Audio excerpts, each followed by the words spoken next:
नमस्कार, जय मसीहा आदरणीय दर्शकवृन्द, आजको यस क्रिसमस विशेष कार्यक्रममा यहाँहरू सबैलाई धेरै धेरै स्वागत तथा न्यानो अभिवादन। आज सारा विश्व क्रिसमसमय भएको छ। हामी सबैले थाहा भएकै कुरा हो कि आजभन्दा 2000 वर्ष अघि प्रभु येशू यो धरतीमा मानव बनी कन्या मरियमको कुखबाट जन्मनु भएको थियो। धर्मशास्त्र बाइबल अनुसार परमेश्वर पिता पापी मानिसको पाप क्षमा र उद्धार र मुक्तिको निम्ति मानव अवतार धारण गरी यो धरतीमा आउनुभयो। उहाँ जन्मनु मात्र नभई सम्पूर्ण मानव जातिको पापबाट छुटकाराको निम्ति क्रुसमा बलिदान हुनुभएको कुरा समेत धर्मशास्त्र बाइबलमा उल्लेख छ। आज हामी यसै विषयवस्तुमा केन्द्रित रहेर यो कार्यक्रम प्रस्तुत गर्दैछौँ। आज विशेष गरी क्रिसमस सम्बन्धी धर्मशास्त्रबाट सन्देश, क्रिसमस के हो र यो कसरी मनाइन्छ भन्ने विषयमा एक सामग्री प्रस्तुत गर्नेछौँ। अब भने हामी धर्मशास्त्र बाइबलबाट क्रिसमस सन्देश सुन्नेछौँ। प्रस्तुत गर्दै हुनुहुन्छ डाक्टर सिमन पाण्डे। आदरणीय दर्शकवृन्द, नमस्कार। आज पुस 10 गते तदनुसार डिसेम्बर 25 तारिक विश्वभरि नै येशूको जन्मदिवस अर्थात् क्रिसमस मनाइँदैछ। क्रिसमस दिवसको पुनित अवसरमा आशाको सन्देश नेपाल परिवारको तर्फबाट समस्त दर्शकवृन्द, श्रोताहरू एवं सम्पूर्ण नेपाली दाजुभाइ दिदीबहिनीहरूमा म हार्दिक शुभकामना व्यक्त गर्दछु र साथै येशूको मुक्ति, शान्ति र आनन्दको सुसमाचार सबै मानिसमा पुगोस् भनी परमेश्वरसँग प्रार्थना गर्दछु। येशूको जन्मको सन्देश सर्वप्रथम मरियम नाम गरेकी एकजना कन्या केटी कहाँ आयो, जुन बाइबलको लुकाको सुसमाचार भन्ने पुस्तकको पहिलो अध्यायमा यसरी बताइएको छ। स्वर्गदूतले तिनलाई भने, अब हेर, तिमीले गर्भधारण गर्नेछौ र एउटा छोरो जन्माउनेछौ र तिमीले उहाँको नाम येशू राख्नेछौ। येशूको बारेमा यहाँ ती स्वर्गदूतले मुख्य 3वटा कुरा बताएका छन्। पहिलो, उहाँको नाम येशू राख्नेछौ।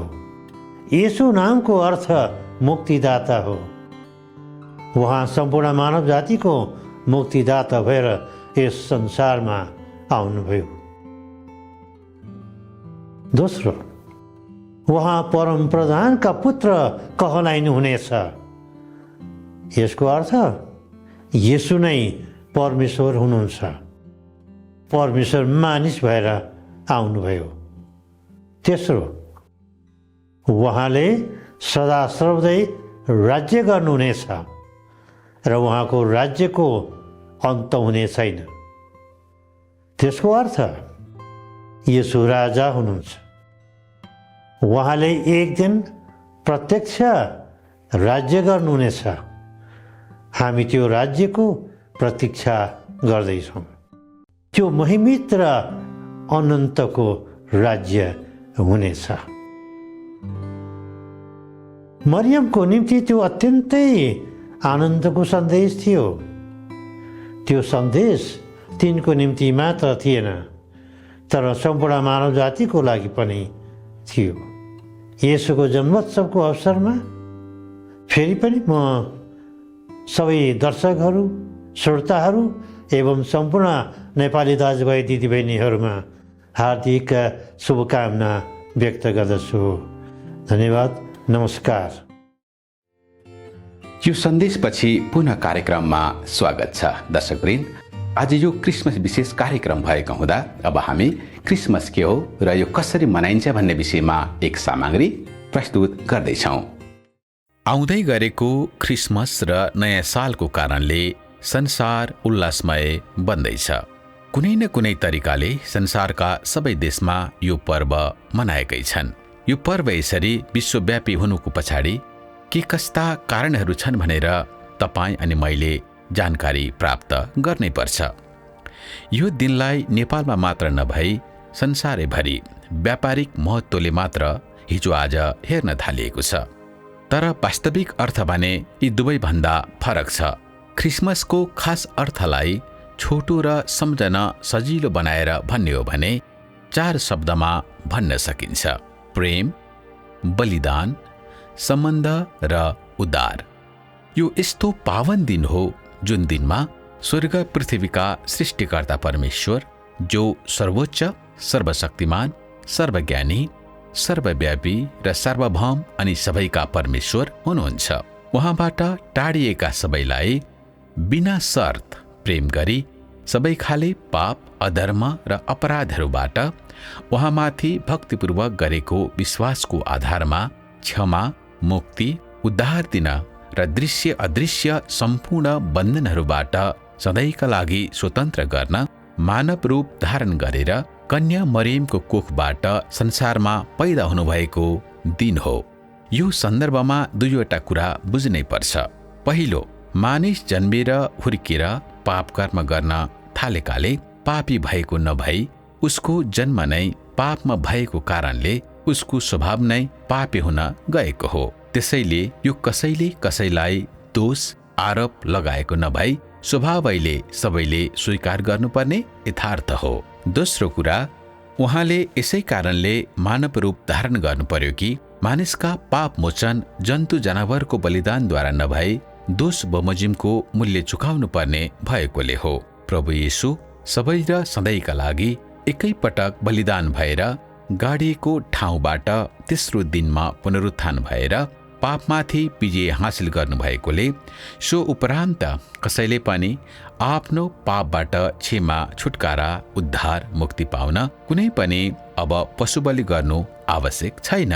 तर हृदयदेखिकै भक्तिपूर्वक विश्वासद्वारा ग्रहण गरेपछि उद्धार, मुक्ति, पाप क्षमा हुने बन्दोबस्त परमेश्वर आफैले मिलाइदिनु भयो। यसैका लागि उहाँ संसारमा मानव रूप धारण गरेर आउनु भएको हो। पवित्र बाइबल धर्मशास्त्र अनुसार क्रिसमसको खास अर्थ यही हो। यहाँ बाइबल ग्रन्थको कुरा ल्याएकोले हामीले चिन्ता गर्न आवश्यक छैन, किनकि क्रिसमस किंवदन्ती, दन्ते कथा वा अन्य कुनै खालका काल्पनिक कथामा आधारित संस्कार नभई ऐतिहासिक रूपमा प्रमाणित घटना हो। यो दाबी प्रमाणित गर्न अनगिन्ती आधारहरू छन्।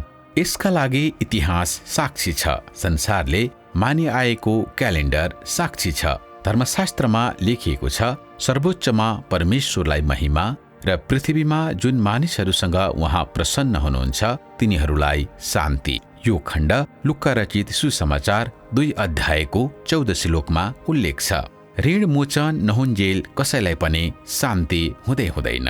यो यस्तो पापको ऋण हो जो मानिस आफै तिर्न कदापि सक्दैन, किनकि यसको लागि निर्दोष, निष्कलङ्क र पापरहित तरिकाले जन्मेको र स्वीकारयोग्य बलिदान हुने व्यक्तिसँग मात्र पापको ऋण मोचन गर्ने अधिकार हुन्छ। यसैका लागि प्रभु येशू संसारमा आउनु भएको हो र यसका लागि उहाँको संसार आगमनलाई नै क्रिसमस भनिएको हो। यस सम्बन्धमा धर्मशास्त्रमा यसरी लेखिएको छ, अब हेर तिमीले गर्भधारण गर्नेछौ र एउटा छोरो जन्माउनेछौ र तिमीले उहाँको नाउँ येशू राख्नेछौ। उहाँ महान हुनुहुनेछ र परम प्रधानका पुत्र कहलाइनु हुनेछ र परम प्रभु परमेश्वरले उहाँलाई उहाँका पुर्खा दाउदको सिंहासन दिनुहुनेछ। उहाँले याकुबको वंशमाथि सदा सर्वदै राज्य गर्नुहुनेछ र उहाँको राज्यको अन्त्य कहिल्यै हुने छैन। मरियमले स्वर्गदूतलाई भनिन्, यो कसरी हुन सक्छ, किनकि म एक कन्या हुँ। स्वर्गदूतले तिनलाई जवाफ दिएर भने, पवित्र आत्मा तिमीमा आउनुहुनेछ र सर्वोच्चका शक्तिको छाया तिमीमाथि पर्नेछ। यसै कारण जो जन्मनुहुनेछ उहाँ पवित्र अर्थात् परमेश्वरका पुत्र कहलाइनुहुनेछ। यो वचनको खण्ड लुका रचित सुसमाचार 1 अध्यायको 30 देखि 35 श्लोकमा उल्लेख छ। यो घटना करिब ईसा पूर्व 6 तिरको भन्ने कुरामा धेरै विद्वानहरू सहमत छन्। अब हामी क्रिसमससँग सम्बन्धित यहाँ भएका केही महत्त्वपूर्ण कुराहरू हेरौं। पहिलो, पुरुष र महिलाको संसर्गबाट जन्मेका कुनै पनि व्यक्ति पापरहित हुन सक्दैन र हुँदैन, किनकि विभिन्न माध्यमद्वारा ती दुईमा भएका स्वभावहरू गर्भधारणको प्रक्रियाद्वारा शिशुमा सर्छ। ती मध्ये पाप एउटा मुख्य कुरा हो। दोस्रो, प्रभु येशू कुनै पनि पुरुषको संलग्नता बिनै चोखी कन्या परमेश्वरकै शक्तिद्वारा गर्भधारण हुनुभएको हुनाले उहाँ परमेश्वरकै पुत्र र पाप रहित हुनुहुन्थ्यो। तेस्रो, गर्भधारण हुनु अघि नै लिङ्ग र नाम समेत तोकिनु पूर्ण रूपमा अलौकिक कुरा हो, जो करिब 1 वर्षपछि अर्थात् ईसापूर्व 4-5 तिर जस्ताको तस्तै शब्द नै पूरा भयो। यो घटनाको बारेमा हजारौं वर्ष अघि सयौं भविष्यवाणीहरू पनि गरिएका थिए। ती सारा भविष्यवाणीहरू कुनै पनि फरक नपर्ने गरी जस्ताको तस्तै पूरा भए। चौथो कुरा, प्रभु येशूद्वारा प्रचार गरिएको परमेश्वरको राज्य संसारमा भएका राजनैतिक, भौगोलिक र सामाजिक राज्य जस्तो नभएर उहाँलाई विश्वास गर्नेहरू सबैका हृदयमा आउने आत्मिक राज्य हो, जो कहिल्यै पनि घट्दैन, बरु बढ्दै बढ्दै जान्छ। राजनीति र धार्मिक आस्था बिल्कुलै फरक कुरा हुन् र यी दुई बीच स्पष्ट रेखा छ। अब एकैछिन लागौं क्रिसमसको महत्व र यो कसरी मान्नुपर्छ भन्ने कुरातर्फ।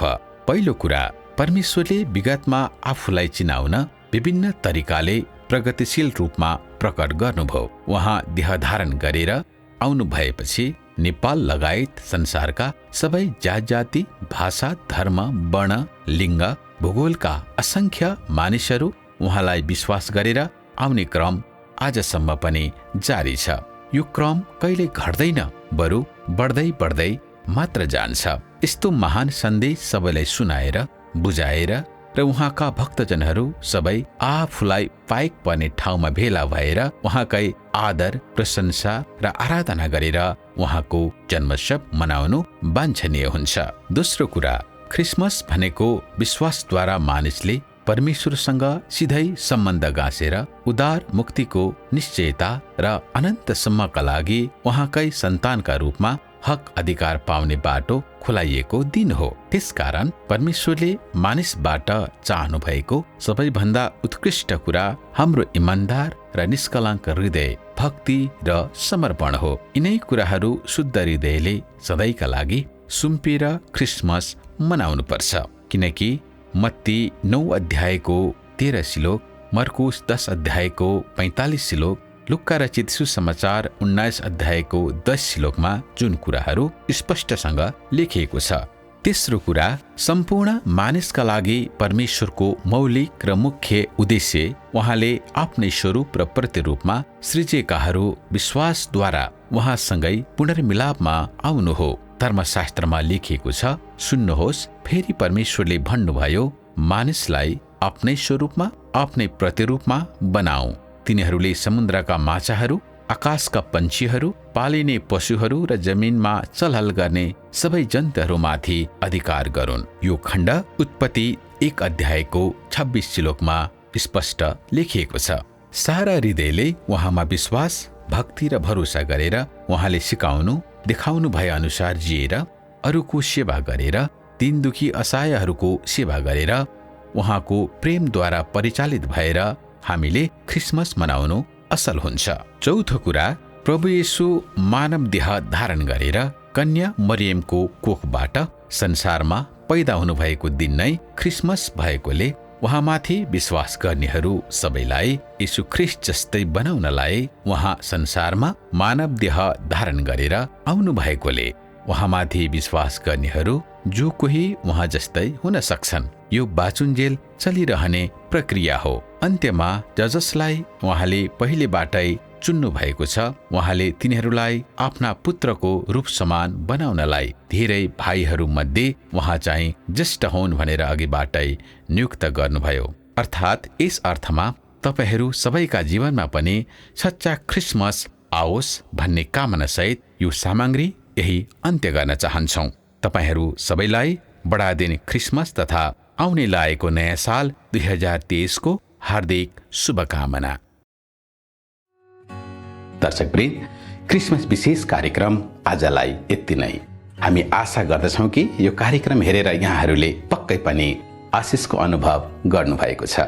फेरि पनि यहाँहरू सबैलाई बढादिन क्रिसमस तथा नववर्ष 2023 को हार्दिक शुभकामना। यहाँहरूको आजको दिन आशिषमय बनोस्। धन्यवाद।